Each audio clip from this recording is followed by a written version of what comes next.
انسان مضبوط بھی اپنے گھر کے اندر سے ہوتا ہے اور کمزور بھی گھر کے اندر سے ہوتا ہے۔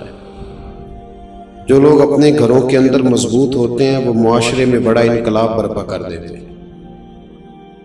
جو لوگ گھر میں پریشان ہوتے ہیں نا بیچارے، ان کا تو دفتر میں بھی دل نہیں لگتا۔ جو گھر کے اندر آزمائش کا شکار ہوتے ہیں وہ کچھ نہیں کر پاتے۔ بہت سارے لوگوں کی موٹر سائیکل کی ٹکر اس لیے ہوتی ہے کہ وہ گھر سے پریشان آتے ہیں۔ بھلے جتنا مرضی کہیں کہ میں نہیں گھر والوں کی باتوں کا اثر لیتا، لیکن گھر انسان کے ساتھ جڑا ہوا ہے۔ اگر وہ اپنے گھر کے اندر ماحول کو صحیح رکھنے میں کامیاب ہو جائے تو وہ ملت کا بڑا فائدہ کر سکتا ہے۔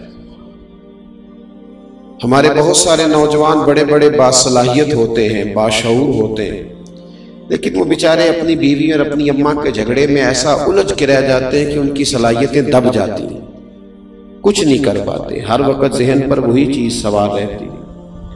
اللہ تبارک و تعالیٰ نے ہمیں جو دین عطا فرمایا وہ بڑا خوبصورت ہے۔ وہ دین ہمیں مسجد میں آنے کا طریقہ بھی بتاتا ہے اور گھر میں امن قائم کرنے کا طریقہ بھی بتاتا ہے۔ ہم سمجھتے ہیں کہ مذہب اس وقت سٹارٹ ہوگا جب ہم وضو کر کے، ٹوپی پہن کے، جوتے اتار کے مسجد میں داخل ہوں گے۔ حالانکہ مذہب تو سٹارٹ ہوتا ہے ماں کی گود سے۔ مذہب سٹارٹ ہوتا ہے جب صبح آپ اپنے بستر سے اٹھتے ہیں، اور مذہب اتنی دیر تک آپ کے ساتھ رہتا ہے جب تک آپ دوبارہ سو نہیں جاتے۔ تو گھر کے اندر کا ماحول اگر درست رہے، گھر کے اندر کا، تو باہر بھی بہت ساری آسانیاں ہوتی ہیں۔ قرآن مجید نے کہا یا ایھا الذین آمنوا قوا انفسکم واہلیکم نارا، اے ایمان والو خود بھی جہنم کی آگ سے بچو اور اپنے گھر والوں کو بھی بچاؤ۔ خود بھی بچو اور اپنے… نیند آ رہی ہے ماشاءاللہ کافی سارے لوگوں کو۔ میں نیند سے اس لیے منع نہیں کرتا کہ نیند اللہ کی رحمت ہے۔ کئی لوگوں کو کئی گولیاں کھا کے بھی نہیں آتی، تو یہ اللہ کا فضل ہے، لیکن میری گزارش یہ ہے کہ گھر جا کے سوئیے گا، وہ ذرا زیادہ مؤثر رہے گا آپ کے لیے۔ تو آپ تھوڑی دیر میری بات پہ توجہ فرمائیں۔ فرمایا یا ایھا الذین آمنوا قوا انفسکم واہلیکم نارا، اے ایمان والو خود بھی جہنم کی آگ سے بچو اور اپنے گھر والوں کو بھی دوزخ کی آگ سے بچاؤ۔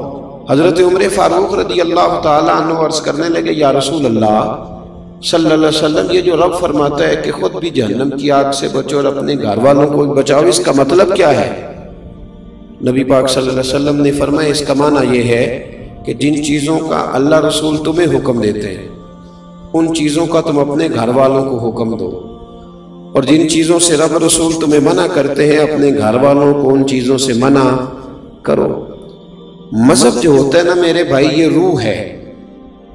وجود سارا صحیح ہو، اندر سے روح نکل جائے تو نہ آنکھوں کو دیکھنے کی لذت ملتی ہے، نہ کانوں کو سننے کا ذائقہ، سارا وجود بیکار ہے۔